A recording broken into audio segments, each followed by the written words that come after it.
तो जय हिंद स्टूडेंट्स, मैं Ruchi Singh Bariyar, faculty of current affair, major girls classes. तो स्टूडेंट, आज हम आपके लिए लेके आए हैं मॉडल पेपर। किसका मॉडल पेपर? CDS और CAPF का मॉडल पेपर लेके आए हैं, जो आपके एग्जाम पॉइंट ऑफ व्यू से बहुत ही ज़्यादा इंपॉर्टेंट होने वाला है। तो इस सेशन को पूरा देखें।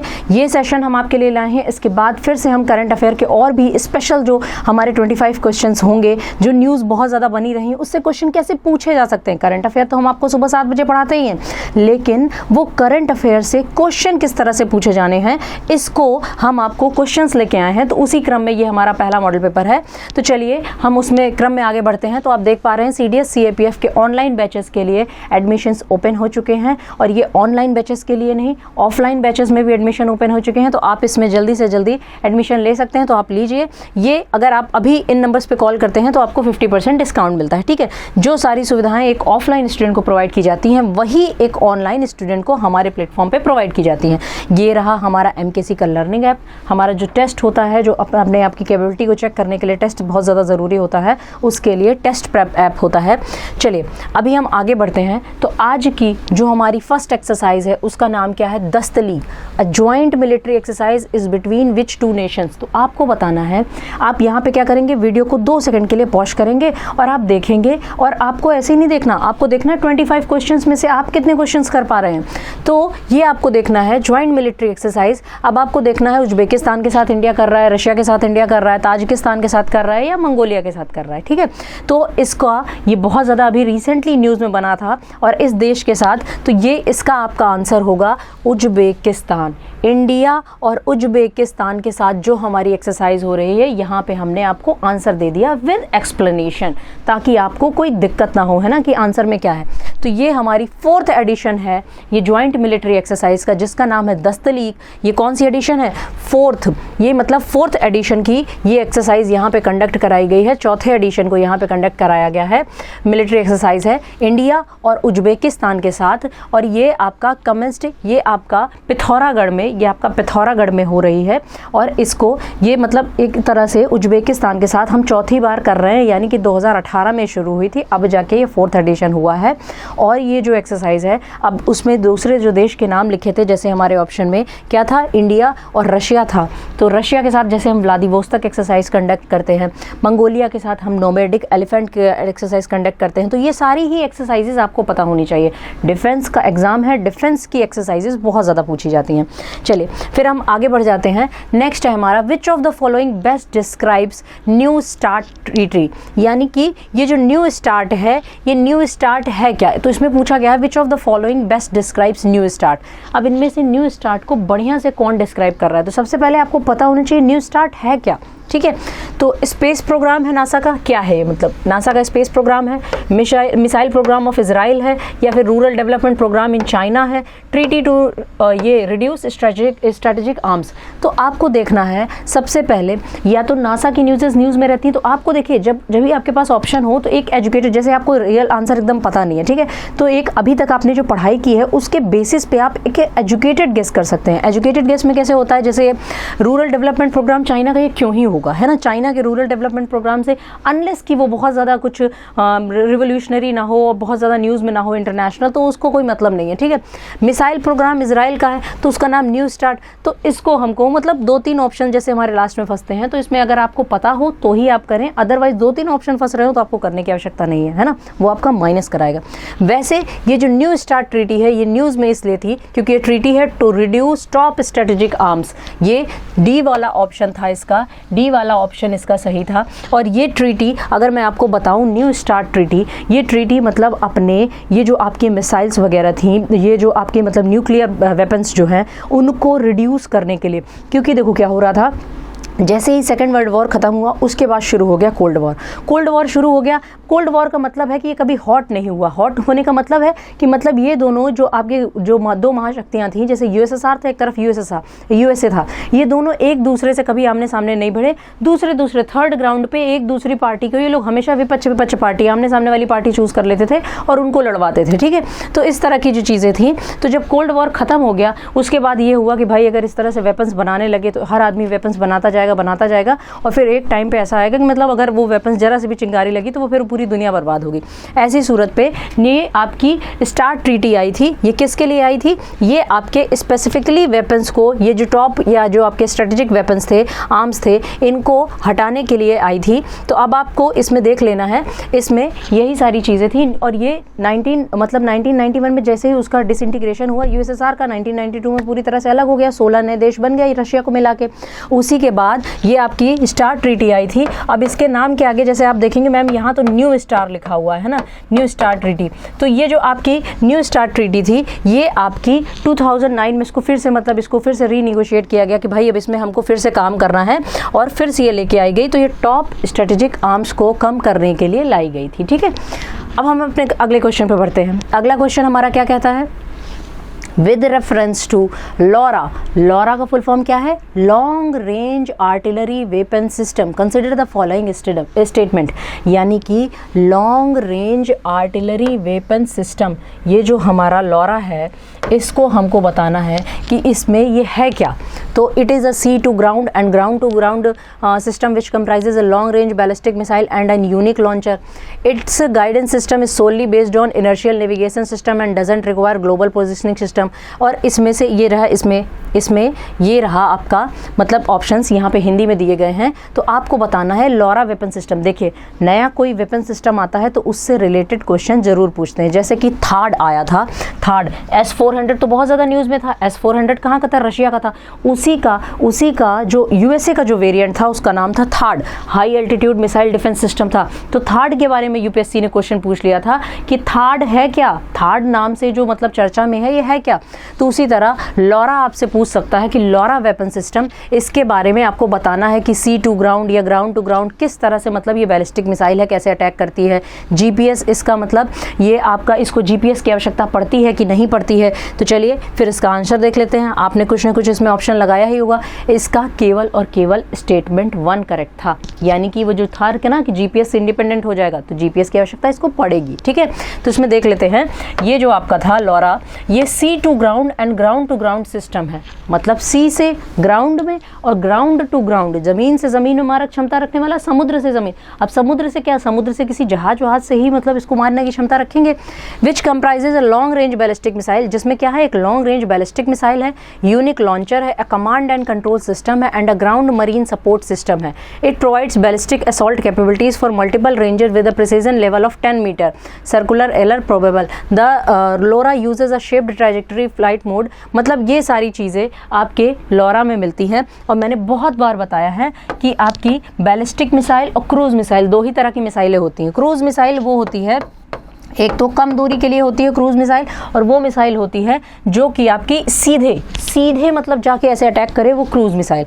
और एक आपकी होती है बैलिस्टिक मिसाइल जो यूं इस तरह प्रोजेक्टाइल मोशन में जाए और अटैक करे, वो आपकी होती है क्या, उसका नाम होता है बैलिस्टिक मिसाइल। तो ये हो गई सारी आपकी मिसाइल्स का सिस्टम। ठीक है, चलिए अब हम अपने नेक्स्ट क्वेश्चन में बढ़ते हैं।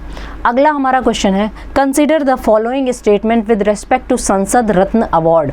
अब संसद रत्न अवार्ड, ये भी काफ़ी ज़्यादा मतलब क्या रहता है, न्यूज़ में रहता है कि संसद रत्न अवार्ड, यानी कि ये जो संसद रत्न पुरस्कार है, इस पुरस्कारों की स्थापना भारत के पूर्व राष्ट्रपति डॉक्टर एपीजे अब्दुल कलाम की शिक्षाओं के आधार पर की गई। क्या ये स्टेटमेंट सही है? पुरस्कारों की जूरी समिति में संसद और नागरिक समाज समान रूप से शामिल होते हैं और भारत सरकार द्वारा दिए जाते हैं। अब आपको बताना है कि मतलब इसमें जूरी कमेटी जो पुरस्कार डिसाइड करती है कि भैया संसद रत्न पुरस्कार किसको दिया जाएगा, क्या उसमें आम लोग भी होते हैं, क्या उसमें पार्लियामेंटेरियंस भी होते हैं। तो चलिए देख लेते हैं इसमें क्या होता है ना। क्वेश्चन आपने समझ लिया, संसद रत्न पुरस्कार, क्योंकि एक ऐसे ही आपसे पूछे जाते हैं, या तो आपसे डिफेंस से रिलेटेड पूछे जाएंगे, या तो सरकार की किसी योजना के बारे में पूछे जाएंगे, सरकार के किसी पुरस्कार के बारे में क्वेश्चन पूछे जाएंगे। तो इस तरह से क्वेश्चन आपसे पूछे जाते हैं। ठीक है, तो उसी तरह से हमने बिल्कुल उसी आपके एग्जाम पॉइंट ऑफ व्यू से इंपॉर्टेंट हमने क्वेश्चन क्या किए हैं, फ्रेम किए हैं। तो आपको देखना है, संसद रत्न अवार्ड वर इंस्टीट्यूटेड इन 2010। कब इंस्टीट्यूट किए गए थे? 2010 में। Inspired by the teachings of former president APJ Abdul Kalam, यानी कि स्टेटमेंट 1 सही था। Inspired by the teachings of अपने जो फॉर्मर प्रेसिडेंट थे APJ अब्दुल कलाम, उनकी टीचिंग से इंस्पायर्ड थे। फिर इसके बाद आपको क्या करना है, who launch the first edition of the award function in Chennai, इन्होंने ही इस अवार्ड फंक्शन को पहली बार लॉन्च किया था चेन्नई में। The seek to recognise and facilitate the top performing members of parliament on the basis of their work in the apex legislative body, यानी कि संसद में जिन्होंने एकदम बहुत बढ़िया काम किया है, ऐसे लोगों को, टॉप परफॉर्मर लोगों को उसमें क्या किया जाता है, शामिल किया जाता है। तो स्टेटमेंट 1 केवल सही था, 2 स्टेटमेंट सही नहीं था, जिसमें बोला गया था कि सिविल सोसाइटी के मेंबर्स को भी बुलाते हैं जूरी में। ठीक है, अगला प्रश्न हमारा क्या है, वैगनर ग्रुप। ये जो आपका वैगनर ग्रुप है, वैगनर ग्रुप बहुत ज़्यादा न्यूज़ में था। जल्दी से आपको बताना है, वीडियो को पॉज करना है, थोड़ा दिमाग में जोर डालना है, ब्रेनस्टॉर्मिंग करनी है और बताना है कि वैगनर ग्रुप जो अभी न्यूज़ में था किस चीज़ से रिलेटेड है। मतलब साइबर अपराध समूह है, निजी सैन्य संगठन है, व्यापार लॉबी है, बचाव कार्यों में शामिल पैरामेडिक्स हैं। अब आपको बताना है ये मतलब आखिर है क्या, वैगनर ग्रुप आखिर है क्या। तो चलिए, आपने सोच लिया होगा, अब हम आपको आंसर देते हैं। ये रशिया से जुड़ा है, रशिया यूक्रेन वॉर से जुड़ा है और ये एक प्राइवेट मिलिट्री ऑर्गेनाइजेशन है। वैगनर ग्रुप क्या है, एक प्राइवेट मिलिट्री ऑर्गेनाइजेशन है। मोस्ट इंपॉर्टेंट क्वेश्चन है ये आज का, मैं आप लोगों को कह दे रही हूँ। वैगनर ग्रुप एक रूसी अर्धसैनिक संगठन है, रूस का है, अर्धसैनिक, जैसे अपने यहाँ पैरामिलिट्री होते हैं ना, तो ये अर्धसैनिक। और क्या है, इसे विभिन्न रूप से एक निजी सैन्य कंपनी, यानी कि एक निजी सैन्य कंपनी, यानी एक प्राइवेट क्या है, ये प्राइवेट फोर्स है और ये भाड़े के सैनिकों का एक नेटवर्क है। भाड़े के सैनिकों मतलब जो जिनको हम रेंट पे लेते हैं, जो मतलब वहाँ पे लड़ने आते हैं और उनके बदले में हम उनको पैसा देते हैं। पुराने ज़माने में भी यही होता था, मध्यकाल में जो जंजू खड़े किए जाते थे तुर्की फौजों में, तो वो जंजू खड़े किए जाते थे, बदले में उनको दिया जाता था कुछ पैसा रुपया दिया जाता था, उसके बदले वो लड़ने आते थे। मतलब उनका कोई मतलब नहीं था, दो तरफ लड़ाई हो रही है उससे कोई वास्ता नहीं है, वो केवल वहाँ पे किस चीज़ के लिए आते थे, वो वहाँ पे केवल पैसों के लिए लड़ने आते थे। तो ऐसे लोगों को मर्सिनरी कहते हैं। क्या कहते हैं, मर्सिनरी, मिशनरी मत कर देना, मर्सिनरी करते हैं। तो यह रूसी राष्ट्रपति व्लादिमीर पुतिन की वास्तविक निजी सेना के रूप में वर्णित किया गया है। समूह रूस में कानून से परे काम करता है, जहां निजी सैन्य ठेकेदारों को आधिकारिक तौर पर मना किया जाता है। प्रसंग यह संगठन चल रहे यूक्रेन युद्ध के कारण खबरों में है। देखिए जहाँ पे क्या होता है, देखो एक देश की जो स्पेशल डिफेंस फोर्स होती है, जैसे पाकिस्तान हो गया, पाकिस्तान क्या करता है, पाकिस्तान अपनी डिफेंस फोर्स को, उसकी तो है डिफेंस फोर्स ही एकदम एक तरह से टेररिस्ट ऑर्गेनाइजेशन की तरह कभी कभी काम करती है भारत के खिलाफ। तो आपको इसमें क्या करना है, ये लोग खुद टेररिस्ट से जुड़े हुए होते हैं। तो उसी तरह आप बताओ, कोई अगर देश की सेना अगर इस तरह से करेगी तो इंटरनेशनल कम्युनिटी उससे सवाल पूछेगी, तो ये लोग उसको आतंकवादियों के मतलब मत्थे मढ़ देते हैं। तो उसी तरह ये रशिया की प्राइवेट आर्मी है, जो रशिया की आर्मी जो काम नहीं कर सकती, ऐसे काम जो मतलब ऐसे इस तरह के काम हो जिनको एक आर्मी नहीं कंडक्ट कर सकती, पूरी दुनिया फिर उनको एक तरह से उनकी थुजू करेगी, तो ऐसी सूरत में इन मर्सनरीज से वो काम कराया जाता है। तो ये जो वैगनर ग्रुप नाम का था, इसमें कई सीरिया के लोग भी गए थे, मतलब सीरिया के लोग पैसों के लिए इसमें इस मिलिशिया दल में, इस मर्सनरी दल में शामिल होने के लिए गए थे। ठीक है, तो वैगनर ग्रुप ये रशिया से था। ठीक है, नेक्स्ट क्वेश्चन पे बढ़ते हैं। Consider the following statement about Chandrayaan. Very good, Chandrayaan 1 हो चुका, चंद्रयान 2 हो चुका, अब चंद्रयान 3 की बारी आ गई। Chandrayaan 3 is a interplanetary mission. Interplanetary यानी एक मतलब जो भी हमारा ग्रह है या उपग्रह है, उससे जब हम बाहर किसी दूसरे उसमें जाते हैं, कोई सामान भेजते हैं, तो उसको इंटरप्लैनेटरी मिशन कहते हैं। तो ये बात तो सही हो गई। Has 4 major modules, namely the propulsion module, lander module, orbiter module and rover. Propulsion क्या है, उसको लॉन्च करने वाला। लैंडर क्या है, वहाँ मून पे जाके लैंड करेगा। ऑर्बिटर क्या है, ऑर्बिटर मून के चारों ओर चक्कर लगाएगा। रोवर क्या है, जो लॉन्च किया है ना लैंडर, उसमें से एक खिलौने टाइप की गाड़ी निकलेगी रोबोटिक वाली, और वो रोवर मतलब वो ज़मीन में जाके, चांद की ज़मीन में जाके टहलेगी और वहाँ से उसकी मिट्टी लेके आएगी और उस पर रिसर्च होगा। ठीक है, it will be launched by launch vehicle mark 3 LVM-3 to the lunar orbit. Radio frequency links will be established between 2 different modules for communication, यानी रेडियो कम्युनिकेशन भी इसमें इस्टेब्लिश किया जाएगा। LVM-3 भी इसको लॉन्च करेगा। तो आप सोचिए इसका आंसर क्या हो सकता है। चलिए, आपने देख लिया होगा, अब हम इसमें देखते हैं इसका आंसर क्या हो सकता है। तो पहली बात तो रेडियो फ्रिक्वेंसी वाली लाइन भैया एकदम सही है, कम्युनिकेशन के लिए चाहिए।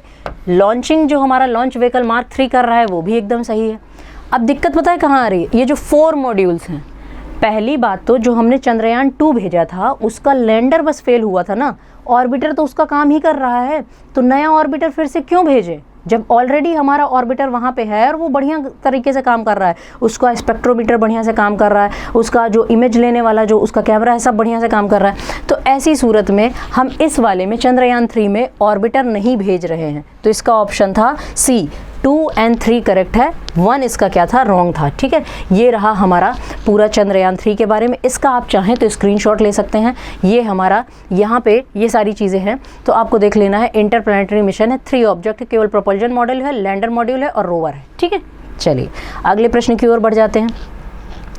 अगला प्रश्न, उससे पहले हम बढ़ें, इसमें देख लेते हैं ये सीडीएस और सीएपीएफ के मॉडल पेपर जो हम लेके आए हैं एग्जाम नेम, ये सारी चीज़ों के, इंग्लिश का, जीके का, मैथ्स का, ये एग्ज़ाम टाइम इसमें टेस्ट प्रेप ऐप में आप क्या कर सकते हैं, इसमें आप ज्वाइन कर सकते हैं। ठीक है, चलिए फिर उसमें आगे हम देख लेते हैं। ये हमारे जो प्रत्येक रविवार को जो हमारे टेस्ट होते हैं उसको आप 10 सेट्स, बहुत मिनिमल कॉस्ट पे इसको मतलब रखा गया है। 99 में 10 सेट्स मिल जाते हैं, 199 में 20 सेट्स, 299 में 30 सेट्स मिल जाते हैं। तो बहुत मिनिमल कॉस्ट में इसको रखा गया है ताकि हर कोई इसको अफोर्ड कर सके। ठीक है, अगले क्वेश्चन में आ जाते हैं। अगला क्वेश्चन है, Dharma guardian is a bilateral military exercise conducted between India and. Dharma guardian बहुत ज़्यादा न्यूज़ में थी। धर्मा गार्डियन मैंने खुद करंट अफेयर की क्लास में इसको 50 बार पढ़ाया है। धर्मा गार्डियन होनी अनाउंस हुई थी तब मैंने पढ़ाया था, धर्मा गार्डियन हो रही थी तब मैंने पढ़ाया था। इतने से ही काम नहीं चलेगा, आपका जो पेपर है थोड़ा सा टफ लेवल के क्वेश्चन पूछे जाते हैं। तो आपसे पूछ सकता है कहाँ हो रही है, किसके साथ हो रही है वो तो ठीक है, कहाँ हो रही है, किस एडिशन की हो रही है, कहाँ पे, इस तरह से। तो ये धर्मा गार्डियन आपकी एक्सरसाइज है जापान के साथ। किसके साथ हो रही है, जापान के साथ हो रही है। अब इसमें हम देख लेते हैं एक्सरसाइज धर्मा गार्डियन, और ये आपकी क्या है, 4th joint military exercise between India and Japan, मतलब ये 4थे नंबर की है और ये 2018 से इसको कंडक्ट किया जा रहा है। ठीक है, तो इसमें ये सारी चीज़ों ने इसमें क्या किया गया है, इंडिया की इसमें से पार्टिसिपेट किया गया है। ठीक है, और ये कहाँ पे हो रही है, इमाजू इन जापान में हो रही है। कहाँ पे हो रही है, इमाजू इन जापान में हो रही है। चलिए अब आगे देख लेते हैं। अगला जो हमारा प्रश्न है, consider the following statement with respect to Lavani. Lavani क्या है, सबसे पहले ये लावनी के बारे में यहाँ पे आपका लिखा हुआ है कि it is a combination of traditional song and dance popular in Maharashtra. It is a indigenous art form which organised during the Peshwa era. अब आपको समझना है ये लावनी, पहली बात तो है क्या, लावनी एक डांस फॉर्म होता है, फोक डांस फॉर्म होता है। कहाँ का होता है, महाराष्ट्र का होता है। यानी कि पहला स्टेटमेंट हमारा सही। आपने कई सॉन्ग देखे होंगे लावनी डांस को करने के लिए, मतलब महाराष्ट्र में एक मतलब 9वारी साड़ी चलती है, 9 गज की, मतलब एक तरह से 9 फुट की वो साड़ी रहती है, और उसको पहन के मतलब इसको फीमेल्स परफॉर्म करती हैं। और ये मतलब बहुत ही हाई पिच का जैसे डांस होता है, वहाँ का फोक डांस होता है, लावनी डांस जो आपका होता है, तो वहाँ का ट्रेडिशनल है ये। तो लावनी महाराष्ट्र का है और इसको पेशवा एरा में नहीं ये ओरिजिनेट हुआ था। तो इसमें ऑप्शन नंबर 1 हमारा क्या था, ऑप्शन नंबर 1 इसमें हमारा सही है, बाकी ऑप्शन नंबर 2 नहीं है। ठीक है, तो इसको देख लेते हैं। ये लावनी कहाँ है, ये कॉम्बिनेशन है किसका, ट्रेडिशनल एंड सॉन्ग, मतलब ट्रेडिशनल सॉन्ग का और डांस का वो कॉम्बिनेशन है। और बीट्स ऑफ ढोलकी, मतलब ढोलक की बीट्स पे डांस किया जाता है, और ये बहुत पावरफुल रिदम के साथ ये डांस होता है लावनी। अगर आप इस पे मतलब यूट्यूब पे डालेंगे, लावनी करके सर्च करेंगे तो उस टाइप का वो आपका मतलब डांस आएगा। तो उसमें ये वहाँ का देखो, हर जगह अपने देश में हर जगह का एक फोक कल्चर है अपने देश में। जैसे अगर आप उसमें जाएंगे, केरला में जाएंगे तो वहाँ का मोहिनी अट्टम मिलेगा, कथकली मिलेगा। अगर आप तमिलनाडु में जाएंगे तो भरतनाट्यम मिलेगा, उसके ऊपर आंध्रा में आएंगे तो कुचिपुड़ी मिलेगा, इसके ऊपर यूपी में आएंगे तो कथक, मणिपुर में मणिपुरी मिलेगा, आपका असम में असमिया डांस जो आपका होता है, बिहू डांस करते हैं, उड़ीसा में ओडिसी मिलता है। तो हर जगह का अपना एक स्पेसिफिक कल्चर है हर जगह का। तो लावनी हमारा कहाँ का है, महाराष्ट्र का है। अगला प्रश्न हमारा होता है मोस्ट इम्पॉर्टेंट न्यूज़, बहुत ज़्यादा न्यूज़ में रहा, लिथियम हमारे देश में कहाँ पाया गया। For the first time in India, प्रथम बार मतलब भारत में लिथियम। हम क्या करते थे, लिथियम अभी तक आयात करते थे। लिथियम की बहुत ज़्यादा अगली जो कहते हैं ना क्रांति, कहते हैं ना कि 21वीं सदी किसकी है, एशिया की सदी है। अब एशिया की सदी 21वीं सदी है, तो एशिया में भी ये बड़े जो देश आते हैं वो चाइना आता है, भारत आता है। चाइना का तो बहुत ज़्यादा उसने ग्लोबल सप्लाई चेन में अपना नाम कमा लिया, अब भारत की बारी है। तो ग्लोबल सप्लाई चेन में आजकल सब कुछ मतलब फ़ोन और लैपटॉप इसी सब चीज़ों से हो रहा है, और उनमें लगता है क्या, उनमें लगती है बैटरी, लिथियम आयन बैटरी। तो लिथियम भारत में कहाँ सबसे ज़्यादा पाया गया है, मतलब अभी जम्मू एंड कश्मीर के रियासी डिस्ट्रिक्ट में।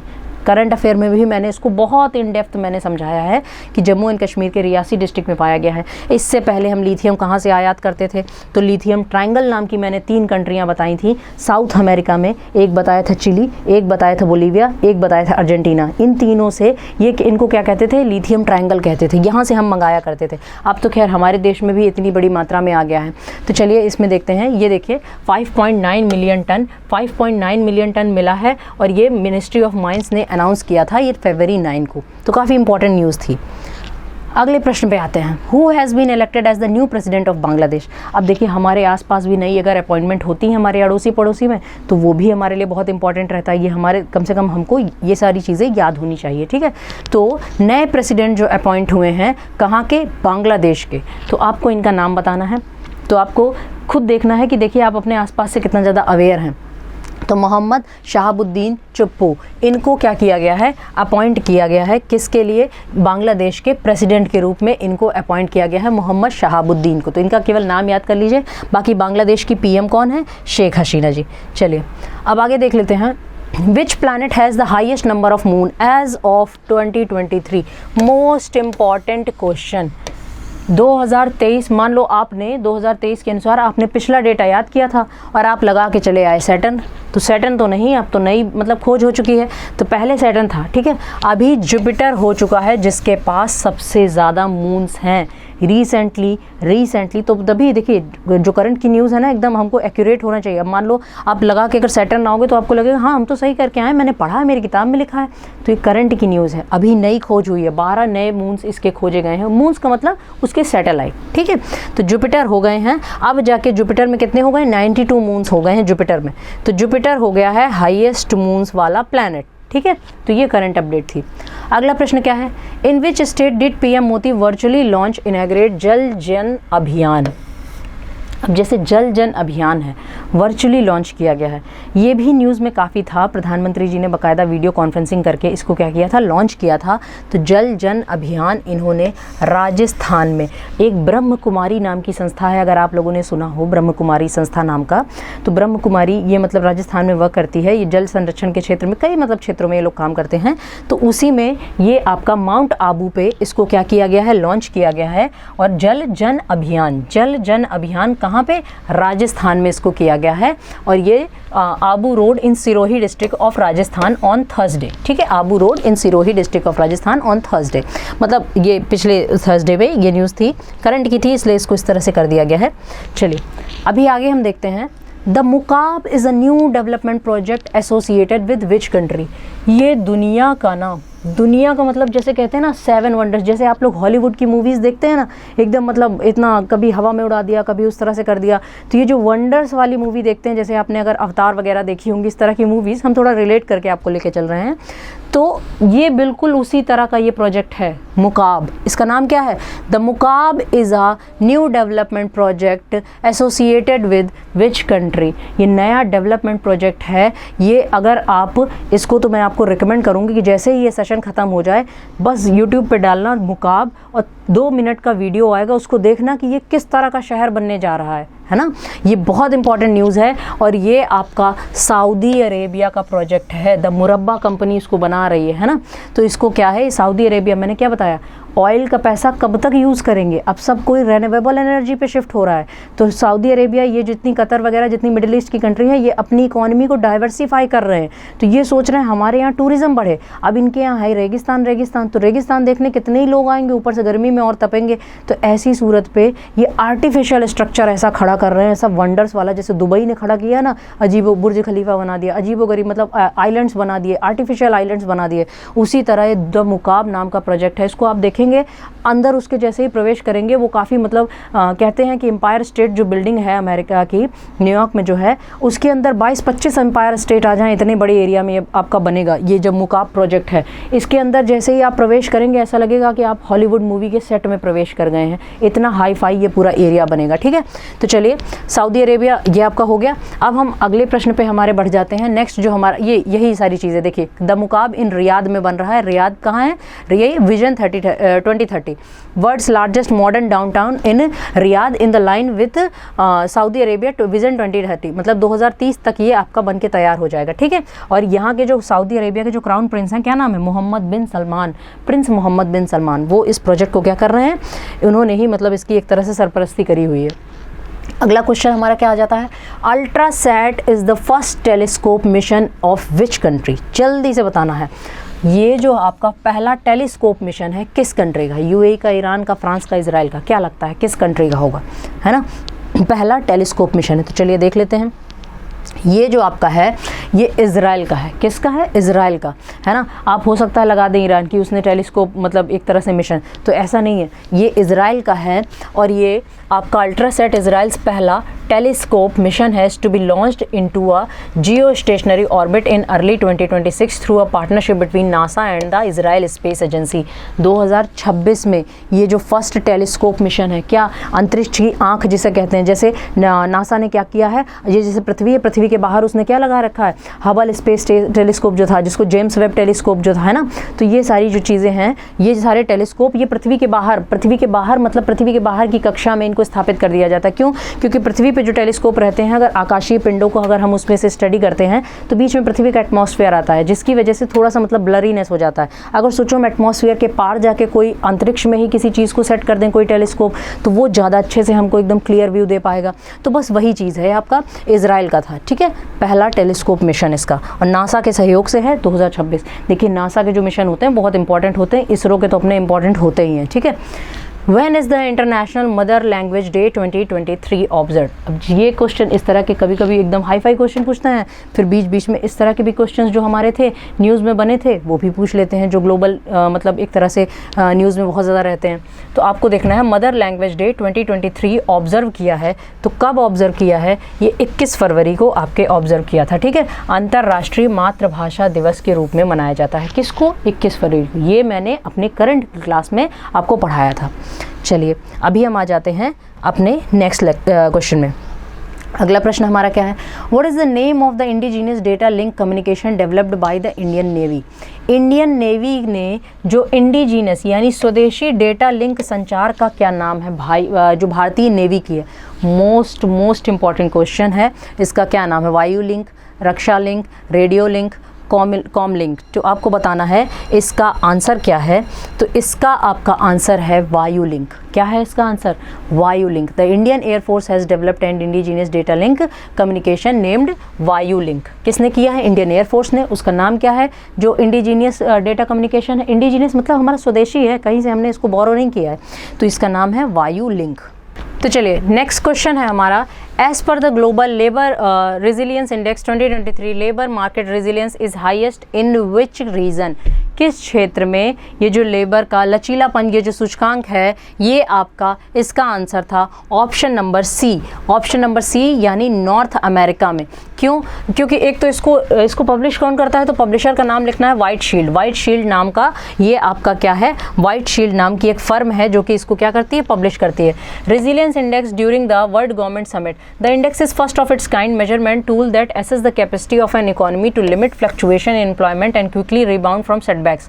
The report found the labor market resilience is highest in Western and Northern Europe. Countries in Europe and Asia are becoming more resilient, whereas resilience in North America is stagnating. यहाँ पे क्या है, आपका स्थिर हो रहा है, ठीक है, लचीलापन। तो इसमें ये क्या है, ये देखते हैं कि मतलब कैसे जैसे एक जॉब के बाद दूसरे जॉब में कितनी जल्दी मतलब वो एक तरह से इकोनॉमी में ही लगे रहते हैं, ऐसा नहीं कि खाली बैठते हैं। तो उसके लिए ये आपका था। Israeli aerospace industry signed MOU with which Indian organization to form a joint venture related to armed forces। आपको इसमें आंसर देना है कि इजराइल की एरोस्पेस इंडस्ट्री ने कौन से इंडियन ऑर्गेनाइजेशन के साथ MOU साइन किया है आर्म फोर्सेस के लिए। तो HAL के साथ किया है, इसरो के साथ किया है, बेल के साथ किया है, DRDO के लिए किया है। तो ये अगर इजराइल ने किसी के साथ किया है तो इस तरह के आपके MOU क्या हो जाते हैं, बहुत इंपॉर्टेंट हो जाते हैं। तो ये बेल के साथ किया है ना। अभी जैसे बहुत ज़्यादा HAL न्यूज़ में था, तो आप हो सकता है कि बहुत ज़्यादा अति उत्साह में HAL लगा दें, लेकिन इसका आंसर क्या था, बेल, यानी कि भारत इलेक्ट्रॉनिक्स लिमिटेड के साथ इसको क्या किया है, इसको साइन किया गया है, ठीक है। Both owned by their respective governments entered in a MOU to form a joint venture firm for extending product support services for Indian arm forces. Forces यानी इंडियन आर्म फोर्सेस को जो सामान पहुंचाना है उसमें भी बेस्ट क्वालिटी का सामान हो। MRSAM is an advanced air and missile defence system that provides protection against a variety of aerial platform. और ये MRSAM का फुल फॉर्म क्या होता है? Medium range surface to air missile. MRSAM का फुल फॉर्म, सैम का क्या full form होता है? Medium range surface to air missile. ये आपके है। और हम इसके साथ मतलब इजराइल के साथ क्या, अगर मैं आपसे पूछूं कि क्या किसी मतलब हमने मिसाइल को बनाया है, तो आप बोलेंगे बराक मिसाइल। कौन सी मिसाइल बनाई गई? बराक आपकी बनाई गई है। और ये क्वेश्चन पूछा भी चुका है, कई कॉम्पिटिटिव एग्जाम्स में पूछा गया है। तो इसमें अब नेक्स्ट आगे बढ़ जाते हैं।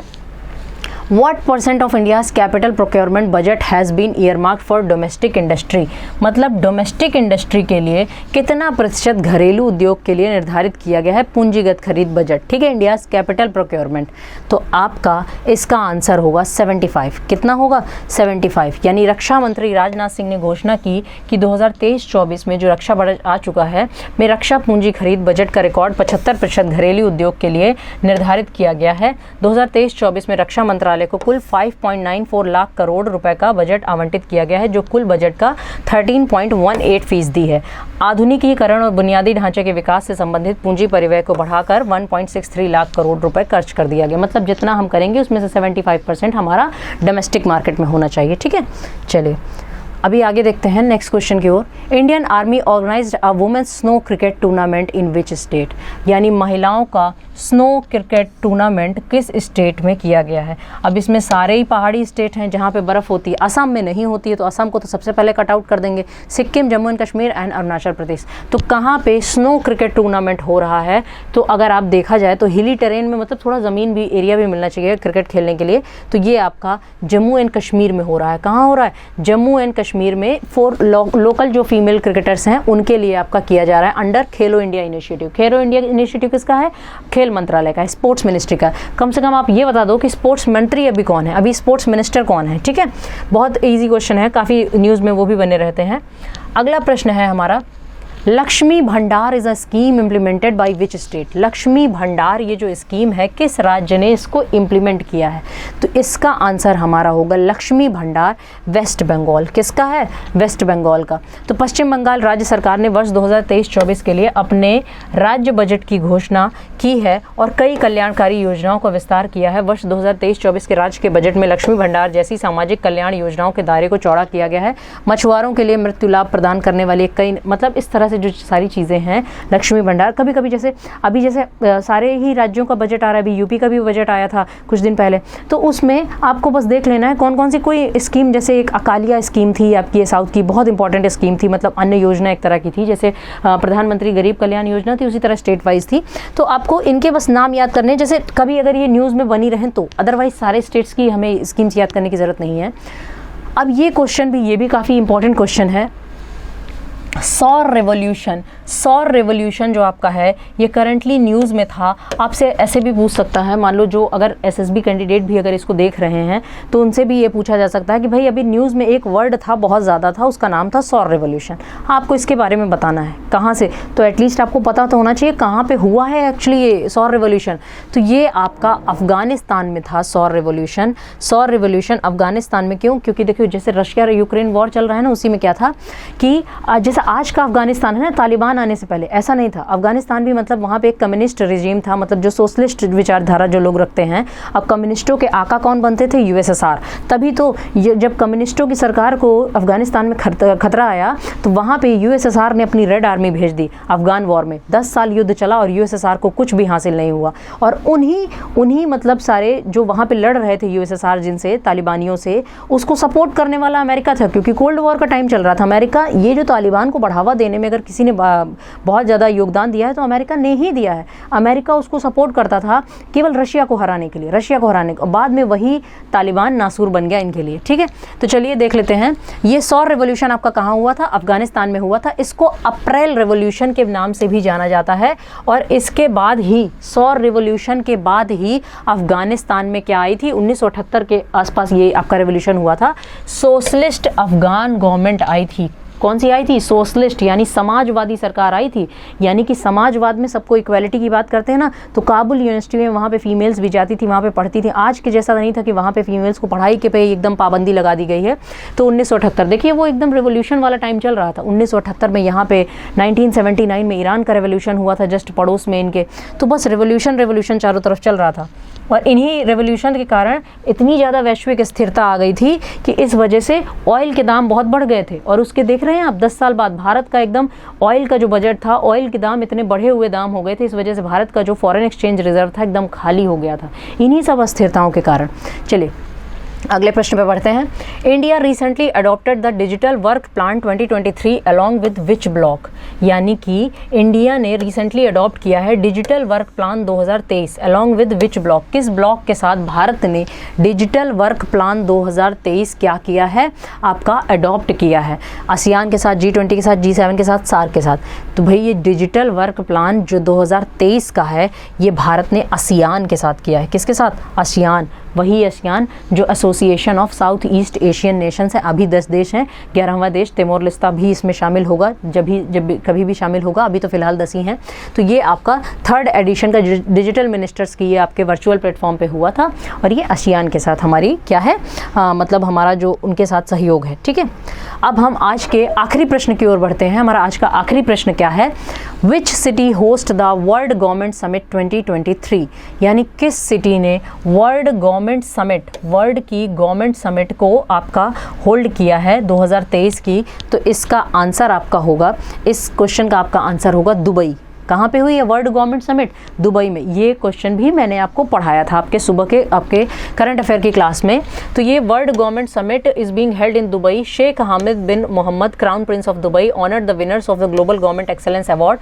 The award recognises exceptional government initiative practices and officials from around the world. Billionaire entrepreneur Elon Musk will take centre stage on the final day of the world government summit in Dubai. तो ये सारी चीज़ें इसमें आपकी हुई थी। तो ये सारे हमारे आज के क्या थे? मोस्ट इंपॉर्टेंट टॉपिक्स थे जिन्हें हमने आपको यहाँ पे कवर किया है। इसी तरह आप बताएंगे कि ये सेशन आपको कैसा लगा, आप कमेंट सेक्शन में बताएंगे। अगर आपको इस तरह के और सेशन चाहिए, आपको लगता है कि आपके लिए बहुत फ्रूटफुल रहा, तो प्लीज़ आप कमेंट में कीजिएगा। आप कमेंट कीजिएगा कि मैम हाँ हमें इस तरह के और भी सेशन चाहिए, थोड़ा सा हम और उनका लेवल बढ़ाएंगे क्वेश्चंस का अभी। लेकिन ये मोस्ट इंपॉर्टेंट न्यूज़ थी जो भी करंट में थी। एटलीस्ट इस क्वेश्चन से आपको ये पता चल गया ये मोस्ट इंपॉर्टेंट टॉपिक्स हैं, तो इनके बारे में थोड़ा बहुत कुछ ना कुछ आप, वैसे तो हमने काफ़ी एक्सप्लेन किया है, तो इनको करते हुए चलेंगे। तो इसी तरह से पढ़ते रहिए, हमारे चैनल के साथ जुड़े रहिए और हम आपकी तैयारी में एक बेहतर आपको एज प्रोवाइड करेंगे। इस तरह से आपकी तैयारी हो। तो जय हिंद, जय भारत।